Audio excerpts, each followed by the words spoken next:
A solitary Gladiator biplane drifts high above the Lydian sands. The cockpit gapes open, the slipstream roaring past the pilot's face. Beneath him, 14 Italian fighters climb in tight echelon. He is 47 years old. His hands remain steady. Headquarters thinks he should be training recruits, not hunting enemy planes. In 6 minutes, the sky will belong to him alone. It is spring 1941. The western desert stretches endlessly in dust and sunlight, the horizon shimmering in heat waves. RAF squadrons operate from makeshift airstrips scraped into the hardpan, their aircraft baking under canvas covers that offer scant relief. Ground crews toil in goggles and sweat-soaked shirts. Pilots sip tepid tea from tin mugs, squinting into the glare. Warfare here is fluid. Borders are irrelevant. Armies surge forward and fall back across hundreds of miles of sand and stone. Airfields change hands like chips in a gamble. Supply lines stretch until they snap. The desert consumes machines. Dust clogs carburetors. Sandy roads paint from wings. Engines overheat. Hydraulics fail. Every sortie tests endurance as much as courage. At Halfaya Pass, Italian and German forces press east. Rommel has yet to arrive,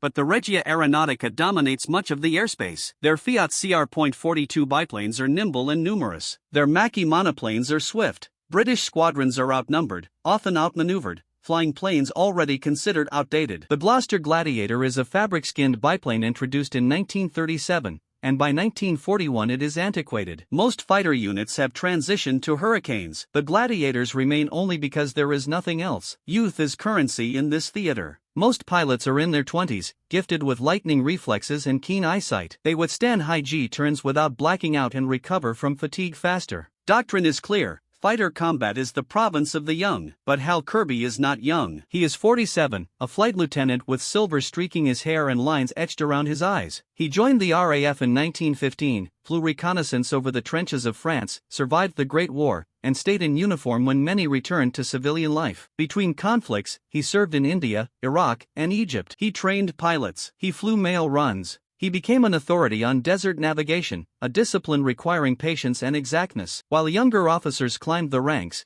Kirby remained a flight lieutenant. He did not seek promotion. He wanted time in the air. When World War II began, Kirby was posted to No. 33 Squadron in Egypt. His duties were largely administrative, coordinating schedules, managing logistics, mentoring junior pilots. He was not expected to fly combat missions. The logic was sensible. Reflexes fade with age. Eyesight weakens. Recovery from injury slows. The RAF had eager young men arriving monthly. Why risk an older pilot? Kirby disagreed. He did not complain loudly. He did not file formal objections. He simply flew. Whenever he could, he climbed into a Gladiator and took off. He flew patrols, reconnaissance flights, defensive scrambles. He logged hours while others rested. He volunteered for missions no one else wanted. His squadron noticed. Some admired his determination. Others called him obstinate, even reckless. Command tolerated it because the desert consumed pilots faster than replacements arrived. If an old man wanted to fly, let him. No one expected brilliance. Harold Arthur Kirby was born in 1894 in the English Midlands. His upbringing was ordinary. His father worked in manufacturing, his mother kept house. Young Hal displayed mechanical talent and an obsession with detail. He dismantled clocks to understand their workings, sketched machines in notebooks, asked questions until adults tired of answering. When war broke out in 1914, Kirby enlisted at 20. He joined the Royal Flying Corps, the RAF's precursor, training as an observer. Aircraft were fragile, wooden and canvas constructs, unarmed, meant for reconnaissance, spotting enemy positions, mapping trenches, tracking troop movements. Observers sat in open cockpits with notebooks and cameras. They froze at altitude, endured turbulence, learned to read terrain from above. Kirby excelled. He patiently scanned the landscape for hours, estimating distances, counting vehicles, sketching fortifications as the aircraft bucked and swayed. Pilots trusted him. Commanders relied on his reports. He survived 2 years of observation missions, a combination of skill and luck. After the war, Kirby remained in the RAF and became a pilot. He flew Sopwith Snipes, Bristol fighters, and a series of training aircraft. He served in remote postings with little combat, but flying was constant. In India, he learned terrain-based navigation. In Iraq, he delivered mail and supplies across hundreds of miles of desert. In Egypt, he studied the desert's temperament,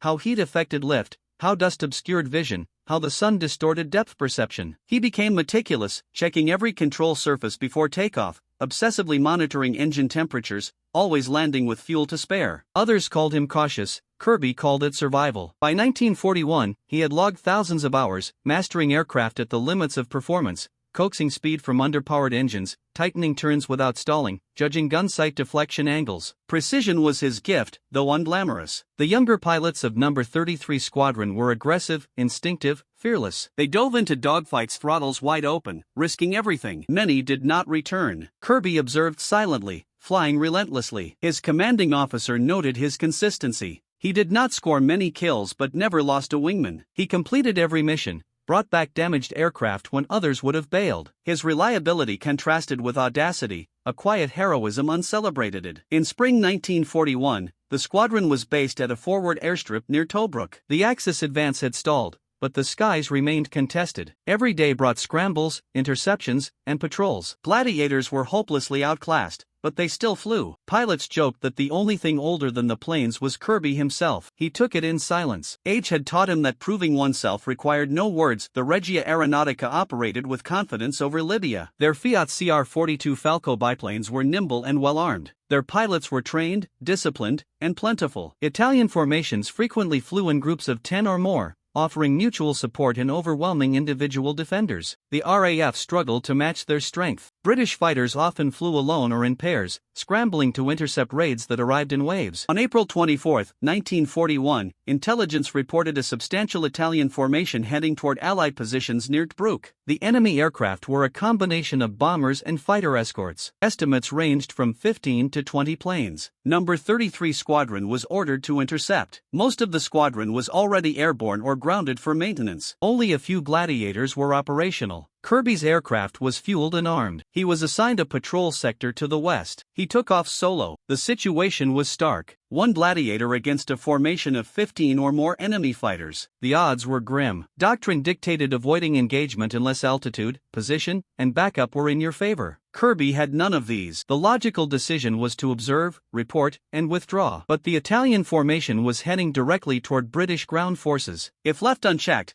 they would release their ordnance unopposed, men would die, equipment would burn, and the front line would contract. Kirby faced a decision: follow doctrine and survive, or engage and accept the calculations. He banked toward the enemy formation. The Gloucester Gladiator was outdated. Its maximum speed barely exceeded 250 miles per hour. It carried 4.303 Browning machine guns, effective only at close range. Its fabric-covered fuselage offered no protection. A single burst from a cannon could destroy it. Against modern monoplanes, it was a death trap. Against a formation of biplanes, it had one strength: maneuverability. Kirby knew his aircraft inside and out. He understood how tight he could turn before the wings lost lift. He knew the exact throttle setting for maximum climb without overheating. He could exploit the sun, the horizon, and the enemy's blind spots. He had honed these skills over decades across countless skies. Now he would see whether experience could outweigh numbers. The Italian formation flew in tight V patterns layered at varying altitudes. Bombers were at the center, surrounded by fighters. Escorts executed lazy S-turns to remain with the slower bombers. They were confident, expecting no resistance. The British had few aircraft remaining, and those avoided large formations. Kirby climbed to gain altitude. The Gladiator shuddered as he pulled back on the stick. The engine strained. The desert fell away beneath him. He scanned the sky, counting silhouettes. 14 fighters, 3 bombers, 17 aircraft in total. 1 against 17. He checked his gun switches and adjusted his gun sight. Taking a deep breath, he dove. The first pass came from above and behind. Kirby selected the rearmost fighter, closing to within 100 yards before firing. His tracers stitched across the Fiat's wings. Fabric tore. The Italian fighter rolled right and dived. Kirby did not follow. He pulled sharply upward, gaining altitude before the formation reacted. The escort pilots scattered, breaking formation to engage. The bombers pressed on, their crews trusting the fighters to handle the lone attacker. The Italians anticipated a brief skirmish, one British biplane against 14 fighters. Kirby had no intention of dogfighting all 14 at once. His approach was simple: strike, climb, reset. Never remain in one position. Never offer a steady target. Use speed only when necessary. Rely on maneuverability constantly. Force the enemy to react. He climbed again. The Gladiator clawed toward altitude. Below, the Italian fighters circled like predators. They formed pairs, climbing to intercept him. Kirby studied their spacing, spotting gaps. He rolled inverted, diving through the center of their formation. 2 Fiats pursued. Kirby pulled into a steep climbing turn to the left. The Gladiator's turn radius was tighter than the Fiat's. He came around inside their arcs, firing a burst into the nearest plane. Smoke poured from its engine. It spiraled downward. The second Fiat overshot. Kirby reversed his turn and climbed again. The Italian formation was now fractured. Pilots chased individually, each attempting a kill. Their discipline had broken. Kirby capitalized. He dove once more, targeting a fighter climbing head-on toward him. Both aircraft fired. Tracers crisscrossed in the space between them. Kirby's round struck the Fiat's engine and cowling. The Italian pulled up sharply, trailing smoke. Kirby rolled right and climbed. The battle became a vertical ballet. He climbed, dove, turned, and fired in rapid cycles. He never flew level. He never flew straight. The Italians pursued, but their attacks were uncoordinated, constantly interfering with one another. Two fighters nearly collided as they tried to stay with Kirby through a tight turn. He destroyed them methodically, one by one. A snapshot tore into a fighter climbing too slowly. A deflection burst struck another as it turned to intercept him. A head-on pass sent a third Fiat spinning toward the Earth. Each encounter lasted only seconds. Each attack ended the same way,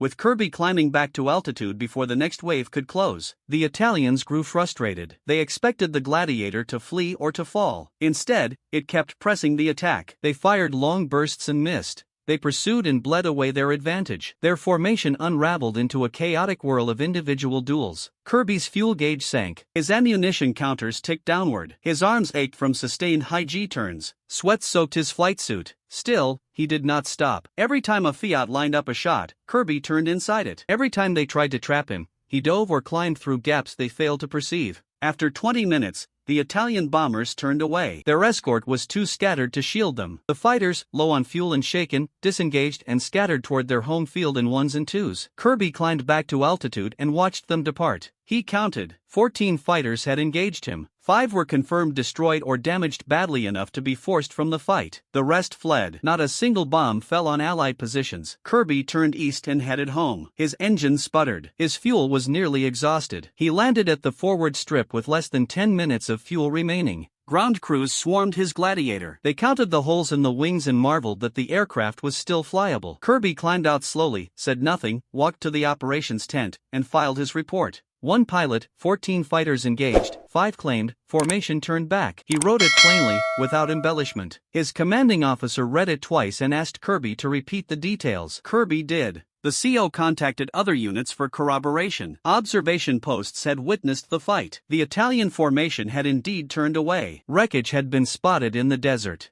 The claims were confirmed. Word spread through the squadron. The old man had done it. Against logic, against doctrine, he had broken an enemy formation single-handedly. Some pilots were stunned. Others were inspired. A few dismissed it as luck. Kirby called it nothing. He returned to his tent, cleaned his gear, and slept. The engagement of April 24th was not a singular miracle. It was the practical application of principles Kirby had refined over decades. He had learned patience during reconnaissance flights, precision through navigation, discipline through survival. These were not the instincts of a young ace. They were the skills of a craftsman who had spent a lifetime mastering his trade. Combat between biplanes differed from combat between monoplanes. Speed mattered less. Maneuverability mattered more. A pilot who could control his aircraft at the edge of a stall, judge deflection angles by instinct, and remain calm as tracer rounds flashed past the canopy possessed an advantage no amount of youth could replicate. Kirby had all of those skills. He also possessed something rarer: situational awareness. He could track multiple aircraft while engaging one. He knew when to press an attack and when to disengage. He understood that surviving a fight mattered more than scoring a kill. Dead aces were simply dead. His tactics were deliberate. He treated altitude as currency, spending it only when necessary and always working to regain it. He attacked from unexpected angles, forcing opponents to react rather than dictate the fight. He never chased damaged aircraft deep into enemy territory. He never lingered after a successful pass. He fought with the cold efficiency of a man who knew emotion was a liability. Younger pilots in No. 33 Squadron began to study him. They noticed how he positioned himself before engagements, how he used sun and cloud, how he balanced aggression with restraint. They learned that aggression without discipline was fatal. Some adopted his methods, and their survival rates improved. Kirby did not teach formally. He simply flew. His example became the lesson. In the weeks following April 24th, squadron morale shifted. The Gladiator was still obsolete. The odds were still grim. But Kirby had proven that skill could offset technology, that experience could overcome numbers,